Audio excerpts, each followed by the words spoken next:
We're all good to go. Thank you, Sam. Good morning, everybody. Welcome to the Swan Valley Statutory Planning Committee meeting of the 4th of June 2025. Welcome to those in person today and to anyone attending the meeting online. The meeting is being live streamed and can be viewed via the Commission's website or on YouTube, and committee members may refer to devices throughout the meeting to assist them in considering information before them. In opening the meeting, I'd like to acknowledge that we're meeting on the lands of the Whadjuk people of the Noongar Nation and pay our respects to elders past and present. Apologies and leave of absence today. We have apologies from Commissioner Brooks, who is on a leave of absence. Otherwise, all members are in person today. Item 1.3, disclosure of interest. We do not have any disclosures today. I'll just confirm that with members. Yes, that's correct. And any disclosures of representation where members have been contacted on an item before us today. Thank you very much. Confirmation of the previous minutes of Wednesday, the 9th of April 2025. Are there any issues or questions to raise in relation to the minutes? Happy to adopt the minutes.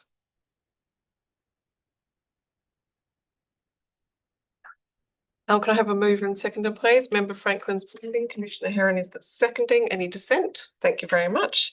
And declaration of due consideration. Can all members please indicate that they have received and considered the agenda ahead of today's meeting? Thank you all. So we do not have any deputations or presentations today, so we will move straight to dealing with the non-confidential items on today's agenda, and there are two.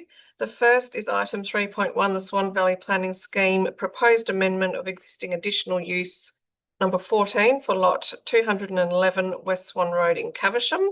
And we're joined today by Charlotte and Mark on this item. Mark and Charlotte, welcome to the meeting. We have the report before us. We have had some questions come in overnight from Member Franklin. Would you like to speak to the item? Thank you, Madam Chair. Yes, we were approached by the owners of Pasture in the Valley, as it's known, quite some time ago, to discuss their long-term ideas for the site. They, during COVID, found that there was a lot of issues in Perth with sourcing dried pasta, and have decided to branch out and have a machine and facility that makes that on site themselves. They want to design it in such a way that that building is open to the public to go and have a look and look through windows, see how it all works. For a long time they were thinking of doing it, but now they actually want to do it. They've realised they need a little bit of extra room. The scheme amendment that was originally approved for the site allowed for a maximum of 800 square metres for that, an additional building for that. They're now asking for 900 square metres of site coverage for that, to allow a little bit of extra space for storage, because unfortunately, as they've spoken to Charlotte and I, pasta takes up a lot of space for a very little output. And they've also decided their plan was to retain the house and perhaps build that extra building. They're now of the opinion that the house will go. And we've spoken to them about the house going, whether they do the one or the additional use that they're looking for of the reception centre, and they've decided their house will go either way. So the additional part of that we're adding into it is to allow for a small reception centre, which they want to have out the back, adjoining the production facility there. And you can see in their concept plans of what they're looking to do out there with the two buildings. We've had sort of discussions with them about the design and things. That's close to what they want, but they're still going to have a bit of a look at it. More recently, we've found good news that they have arranged and are attaching to sewer, that they have spent a bit of money on bringing down the road for them, so they will no longer have to do on-site effluent disposal. And the only other thing is the way we've tried to word the thing, and Member Franklin's come up with a couple of good points there. Go to those briefly. Page 45, I think it is, of the agenda, which has the recommended wording for the amendment itself. We have used the word incidental in conditions where we perhaps should have used a better word, maybe subservient. Ancillary? Yes, ancillary would have been a better word. That's actually a good idea. So just in response to Member Franklin's points. So are we talking about attachment 2? Yes, sorry, Mark, I think most of us read it via individual component. Yes, Yeah. right. So it's attachment 2. Attachment 2, Okay. yes. So attachment 2 has those Modifications. the modifications of the proposed. So we're looking to put the food and beverage production and reception centre as D uses, which means they would require development applications to be submitted, which would generally ensure that they have to comply with the broader development requirements of the scheme. And then we've put in a couple of limited specific conditions and a couple that are a little bit more broad in terms of the character of the development and things we want. So they spoke to us very specifically about building envelopes. So that's why we've used that instead of NLA or GLA. So they and we've said to them, now you are aware that includes everything, toilets, everything. They've said yes. We said, okay, so it's 900 full stop for the building envelope for the food and beverage and 470 for the reception centre. And then the types of other conditions are a little bit more general. There's the one obviously about the demolition, which they've agreed to, of the existing dwelling. And the other ones are a little bit more objective style in terms of what we really are after in terms of design. The existing design of Pasture in the Valley raises couple of questions about the way it's been developed, and would prefer not to see more of that if possible. It's a little bit how would I describe it? It's a little bit commercial industrial in nature, and would like it to be a little bit softer. Obviously the front developments there, that's going to be the most obvious from the street, but we think we can get the rear, and with the concept designs they have shown, they have taken that into account. So other than that, I don't think there's any real issues from our point of view. Not sure if Member Franklin, I agree with Member Franklin's issues there about the word ancillary would probably be good, and referring to attachment 2. So just in terms of where you'd like to replace the word ancillary, would that be on the modifications, Claire? At Yes. 1A, so instead of incidental, you'd like it to say ancillary 2. Yes, that's right. Yeah, 1A. Correct. So stepping back a moment, if I could, obviously they're very wedded to the building envelope concept. So do you believe that there still needs to be a GLA or NLA in that context? And I was also noting that the food beverage production actually in the definitions in the scheme actually also includes a component of display and other Yes. sort of types of uses. So I'm wondering if it would be better to make sure that there is a uniformity in the GLA, it's NLA, I think, in the scheme text, so that we know what we're where they talk about the cafe use and things like that. Yeah. Yes, no, that's an interesting point, because they haven't raised the issue of increasing the amount of sampling and consumption area. There's going to be no public access into that new building, but you're right, that is possibly something that we should consider as well. But as it stands in the scheme text, it actually does allow for that. Yes, it does. So I think at least the 900 square meters should actually be in the same denomination as the definition NLA. Are we actually going to be able to arrive at an NLA calculation right now? Well, it's got to be either 900 square meters at the moment is a bit sort of out there, and I presume there's no like 2-story, 1-story. It's presumed it's 1-story because of the height limit. Is that right? Yeah. So that's how I've interpreted. Right. Yes. Yes. So what we're hoping that the fully inclusive NLA plus the things that usually aren't counted, which can be toilets, storage and things like that, is within the building envelope of 900 square metres. So I think that's why we did it that way, because we have had arguments with people before who've put rather large storage areas, toilet areas and things and said, well, that's not NLA. But we were more certain about the maximum size of total floor space we wanted. We're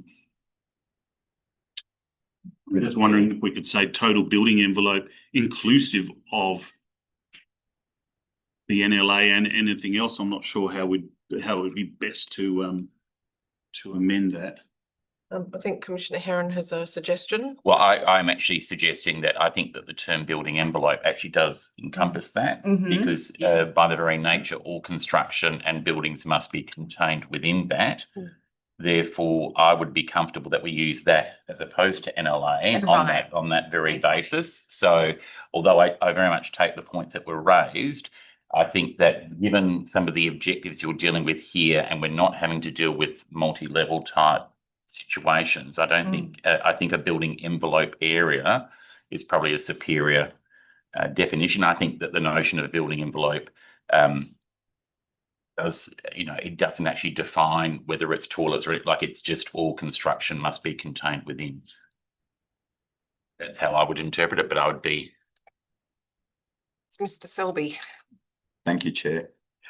I can hear both sides of the argument, but I'm a little bit concerned that we're going to introduce another terminology into the scheme that deals with building envelopes, which is not necessarily the way that we do everything. I acknowledge that Swan Valley is subtly different, but I think it's probably safer to stay within the NLA space, because I can just see that down the track, you do this development and then they come along and say, oh, well, we need something else to do, a building envelope, and try and stretch it further. The NLA is probably a tried and proven methodology of actually ensuring that there's a limit within the actual building structures per se. Just trying to get some consistency, particularly when we put the scheme together, as we didn't want to go down a pathway of having lots of really different and obscure definitions or thoughts that sit into the scheme. That's all. So if that is the case, if members wanted to consider that, it seems to me that it would be very difficult to come up with a calculation at the meeting, because we'd have to take into consideration toilets, etc. So are we just in terms of dealing with this? I suggest, Chair, that you keep going with it. It's one of the things that we thought out as part of advertising, and it won't change fundamentally. So just make a note in the recommendation that we'd like a net area calculation with part of the final. Refine it further as we go. Alignment. Okay. To the consideration of that. Just in regard to the reception centre also, sometimes that's more to do with number of patrons and so forth. So sort of consideration, not just, especially when you're doing car parking and such matters. So just getting a clear appreciation of what's being contemplated. So we're seeking a net lettable area calculation for the food and beverage production, and a patron number for the reception centre. Yes.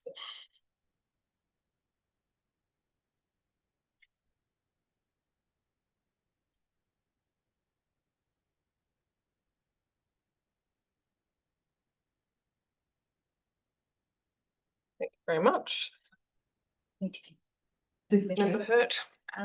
For Mark self, I was wondering, has there been another traffic management plan put? Through you, Chair. No, not at this stage. Obviously, they'd still require to put in a development application, which is when we'd require such, because at this stage we just don't know what their maximum capacity would be. Because the issue of the additional patrons that will be there, there's no additional entrances or exits from that, and it's already, we already have a, once all that traffic comes through at night time or different times, it just clogs up that road. So there is an issue there.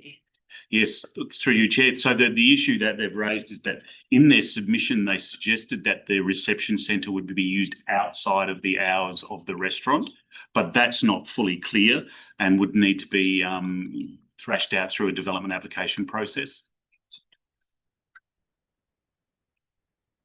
Yes, Member Salino.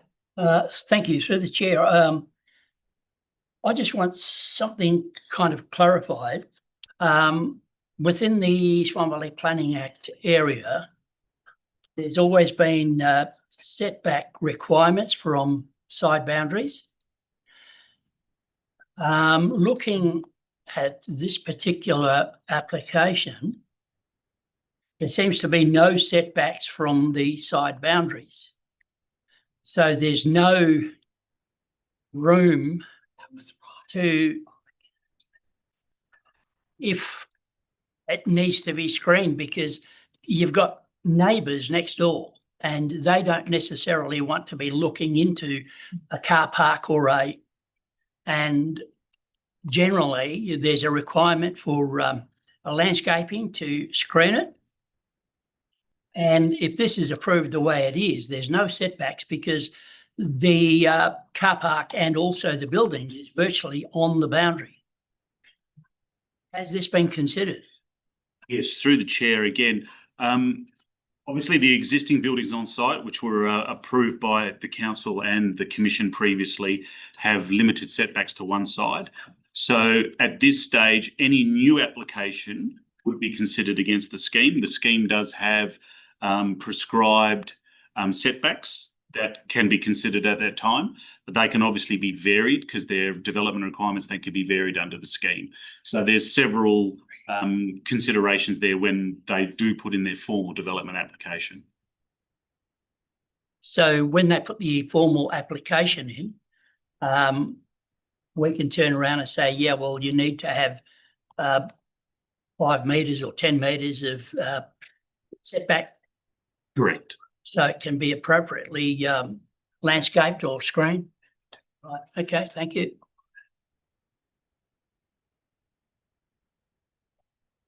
Go ahead, Commissioner Heron. Thank you. Through the chair, of the issues that were raised through the Swan Valley Strategic Leadership Group, we've obviously touched on the fact that access will be addressed at the DA stage, which is completely understood. Visual impact. I did note that there was some landscape elements that had been moved. We're comfortable that that would be addressed at the DA stage, I'm assuming, if that could just be confirmed. And similarly, the issue around the viticulture improvement, which I wasn't quite entirely clear on, if that could be explained, what was being sought and whether that would be managed in some way. Yes, through you, Madam Chair. The leadership group mentioned the existing site that provide some amenity, and they were just talking about them, the issue of the long-term maintenance and protection of those somehow being included in conditions of approval, if possible. And through the chair, that would be conditions of approval at the DA stage as opposed to anything that we would seek to incorporate into the ES. Thank you. Any further questions?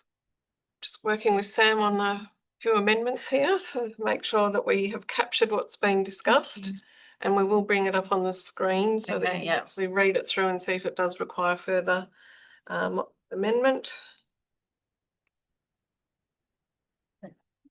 Thanks, Sam. Glasses up, everybody.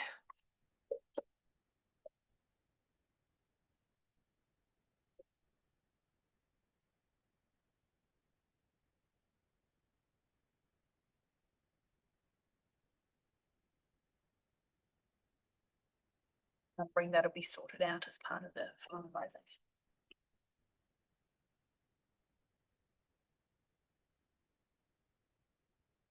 So just, can you see that, Member Franklin? So just for the first part, members, where the first part is just dealing with the clause 1, and what has been added there is it says to prepare the amendment, etc., as detailed in attachment 1, and then this adds with modified conditions or with modifications as detailed in attachment 2. And then we'll just delete 1A from there because that's for the next part. I just say that it's actually amending the scheme text. So it's actually Schedule 2.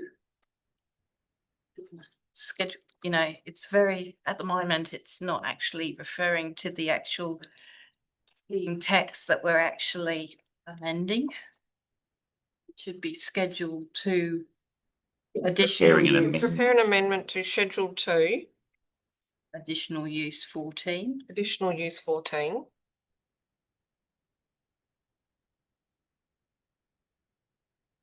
Just conscious as this is sort of a legal amendment text. So Perhaps that should say, maybe it says prepare an amendment under section 16 of the Swan Valley Planning Act 2022, and then put that bit ahead of or after scheme number 1. Yeah. Yep.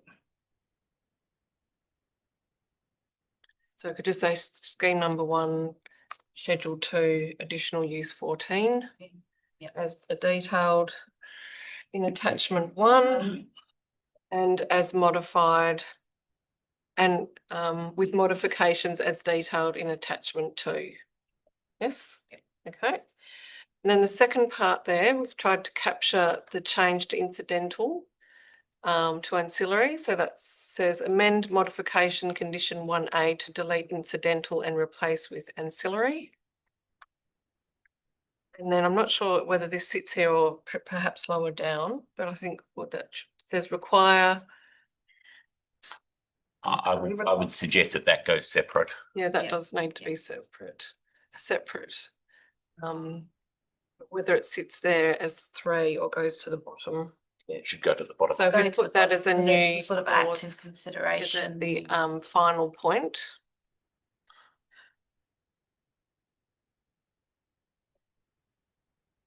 Require a net lettable area calculation.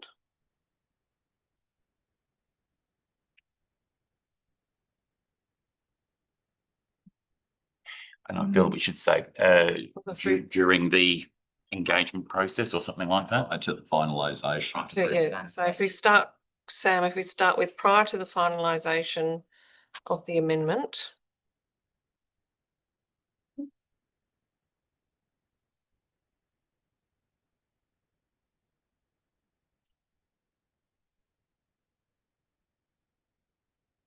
Right, doing good. Require a net lettable area calculation for the food and beverage production use. And patron number calculation. Yeah. For the reception centre use. And then we could probably just delete that bit there. Okay. That seems to cover everything discussed. Is there anything else that members wish to add? Because if you're happy with this, we could actually move this as the alternate motion rather than having to work through specific amendments. So if everybody's happy with that and there's all questions have been answered, I'm happy to take a mover and seconder for the alternate motion. Thank you very much, Member Franklin, and seconded by Member Zanino. Is there any further discussion?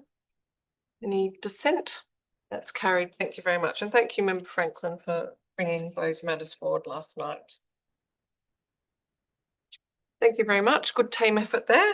Moving on to item 3.2, the Swan Valley Planning Scheme number 1, draft fencing and walls policy for final consideration following advertise. Mark and Charlotte, this has been some time in the making and here we are. Thank you, Madam Chair. Yes, look, there's not much to add other than looking at the policy directly itself. It really is to provide members of the public with better understanding of what we prefer and what we don't want to see, with examples shown in some of the photos attached.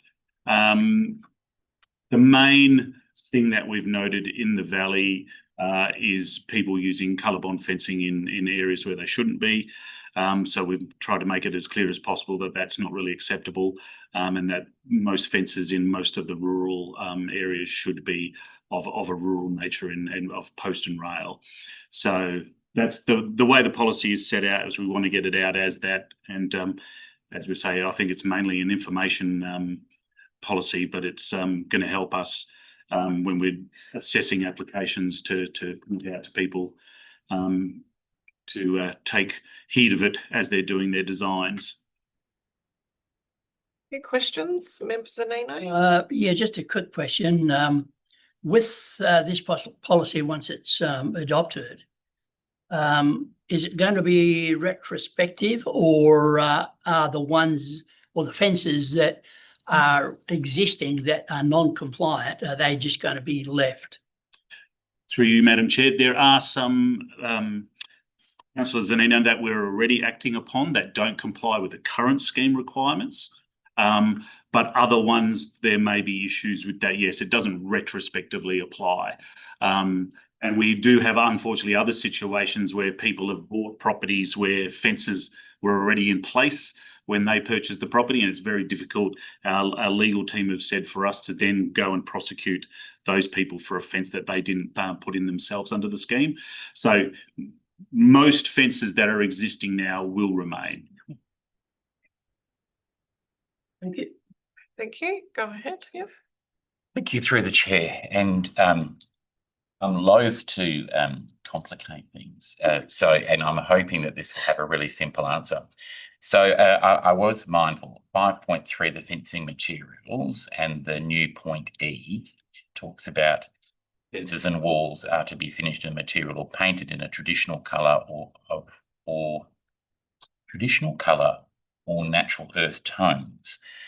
Obviously the fence and rail, I mean, white is obviously a colour which has been used. Does that fall under traditional colour?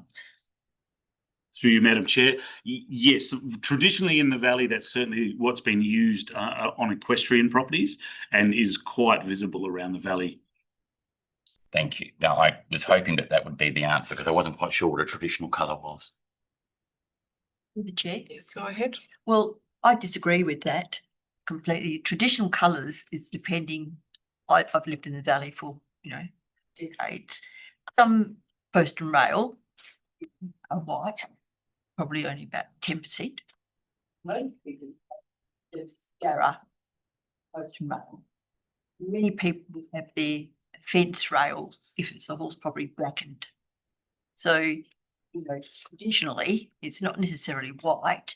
Some people around their dressage areas might have that white, but most other places don't. Okay, well, I guess the question then is the white, it seems to me that from what we're discussing here, that white is not the majority, but perhaps not uncommon. That's true. And therefore we definitely don't, it doesn't seem to me that we'd want that to become a compliance matter. So the question was, would this cover the white fencing? Yes, I'm comfortable actually that, because again, if there is an area of interpretation that's able to be applied, but I think it would be then safe to say that if someone were to paint them red, that it would be able to be demonstrated that that's not a traditional colour. Thank you. Are you satisfied? Satisfied. Right. I just had a question about the colour bond fencing. Something that comes up in the metro area as well is about use of colour bond fencing. So 5.3c talks about fibre, cement or colour bond fencing is not supported in all zones except the residential zone and enterprise zone. Is colour bond and fibre cement fencing permitted in the front setback area or as a front fence? That's then covered by, Madam Chair, through other scheme provisions which say you can't have a fence over a certain height in front, and it does say that any fence along the front boundary must be visually permeable. Perfect. Thank you. All right. Franklin? Yeah, just have a few clarifications with the policy. Obviously, entry statements is a late entry into the policy. And I was just wondering if that really should be reflected in the actual policy name, or whether it is actually sort of a subset of walls and fences. But I think in many respects, as it stands as its own subclause, maybe that should maybe reflected in the policy name. In regard to the policy objectives, A and B appear to be more the purpose of the policy rather than actual overall objectives.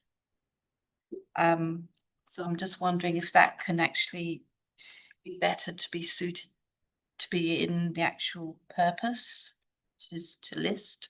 It seems as though it's a more of a action rather than overall objectives. Wondering what people thought about that. I have no strength of feeling. Oh, right, That's okay.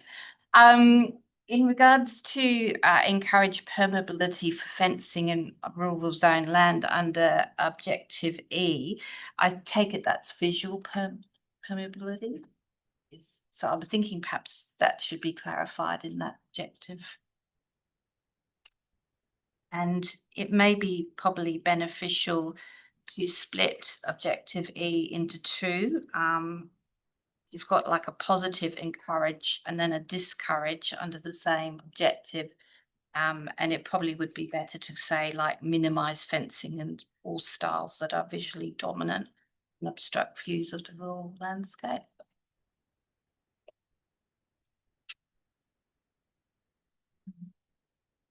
Yeah, that was the main ones. The only other thing was, what about public utilities and so forth? Is that Exempt. they're exempt from development? So this is only triggered at development. Okay, so telecommunications and so forth, are they? Yes, they're a part of a DA. Right. Yeah, So so they would have to comply with this. yes, and we've generally seen them using garrison style fencing. Right. But we have spoken to numbers of them and said that's the preferred type of fencing. Okay, so that you think there's sufficient guidance and there's no conflict in how that is interpreted with this policy? Thought of that. I was just thinking. Through the chair while everyone's thinking. Thank you. Thinking time. I'm just asking the question about the pool and spa fencing within this area. Most people who have colour bond, I agree not to have it at frontage or within your property, like the visual at the front. But many people have, in the rural areas, they have, gas pipes, they have tanks, they have all different types of, equipment that has to be protected, that's on the outside.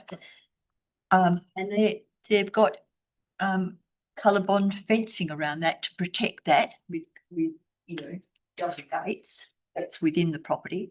Other people have got colour bond fencing around their pools.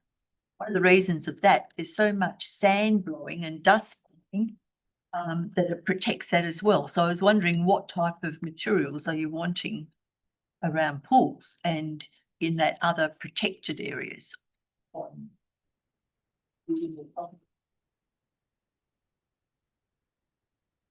Madam Chair, I'm just having a quick look.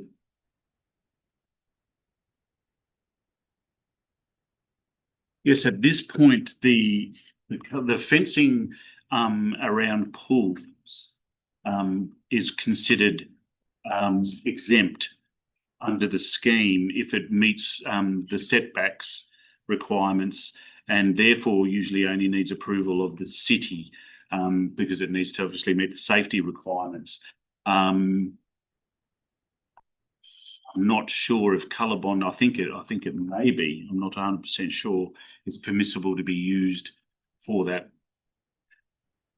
Through the chair, I mean, I can again. So this is sort of talking about. So there's an exemption, obviously, that's within your type of materials, as long as it complies with the regulations, which would include colour bond as long as it's over a certain height, because it's usually about the ability to climb over it. So this wouldn't preclude that from being able to occur. And Go ahead. I was going back to that previous point. What I would suggest to you, because I mean, there are so many multitudes of variations. I do, my view, and I don't want to go into debate, but I would think that the issue around like the areas around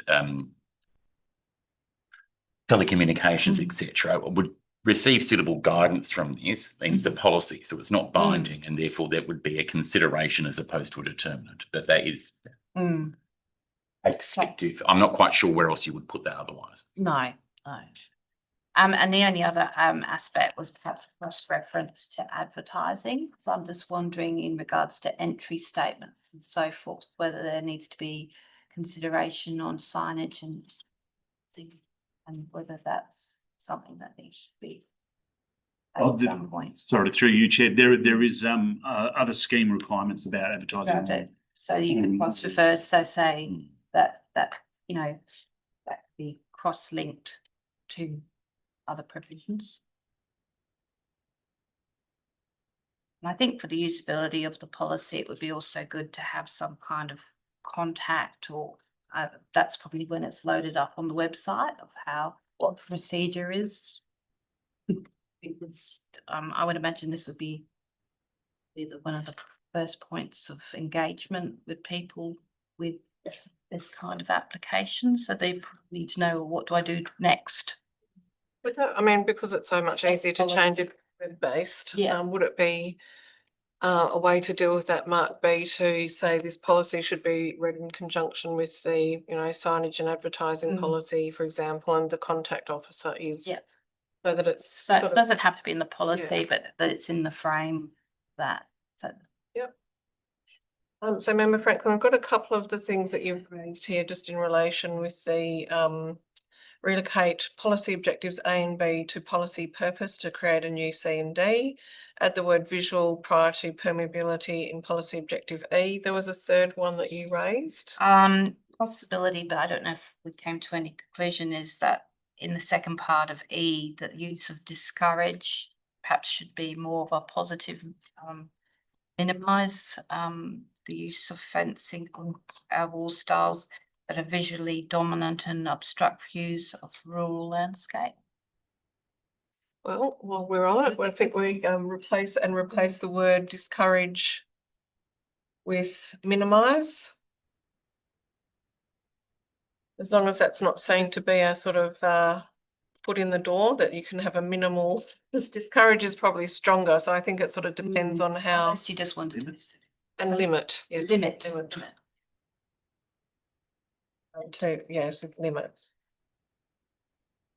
Member Franklin, on your suggestion to change the policy, I just don't know if entry statements are a subset or because it's just that it suddenly has become quite dominant policy. It's become number one entries. It's sort of slotted in at 5.1. But when you look at the way that they are part of the wall and the fencing, do you think you can? I think it's covered. Okay, all right. I can concur. Yes, Member Nino, and then Member Hurt.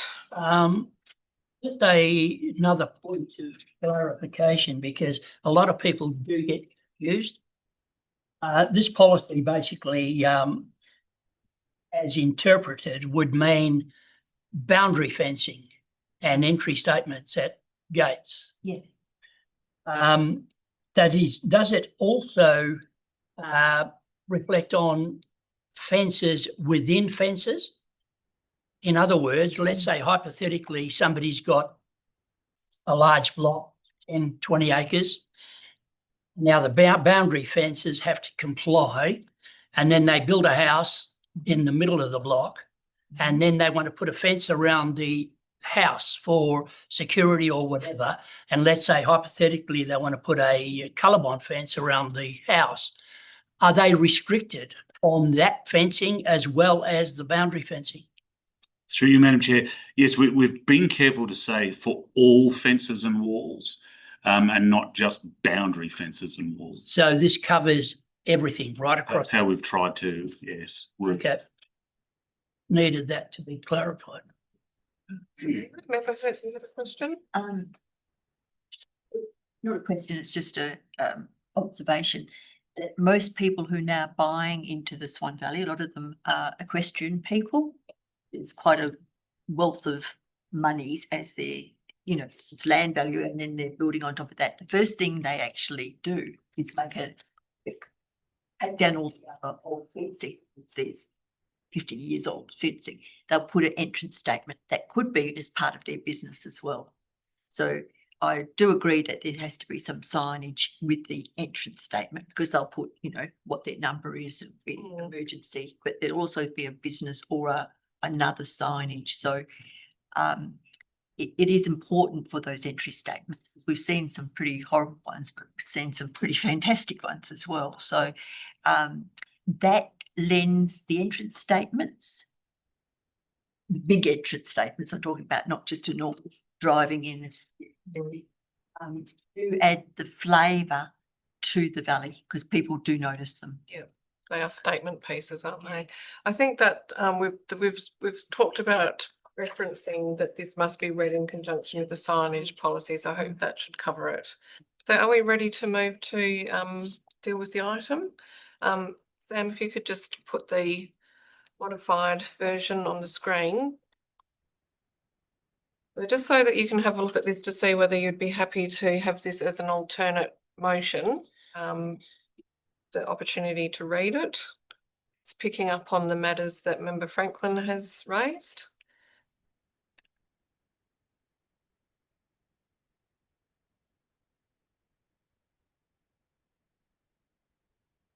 There's some minor modifications there. Is everybody happy to proceed with that version?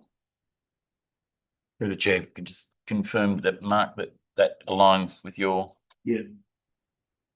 Yeah. Thank you. All right, so I'll call for mover and seconder then. Moved by Member Franklin. Yeah, but you initiated it. It's your work. Seconded by Member Zanino. Thank you very much. Is there any further discussion? Is there any dissent? Thank you very much. That is carried. All right. Now, whilst we don't have any confidential items, we do have urgent or other business. So we do need to move to consider that behind closed doors. So I will ask for a mover and seconder that we close the meeting to members of the public, and thank anyone who's joined us online today. Thank you very much, Member Hurt. Seconded by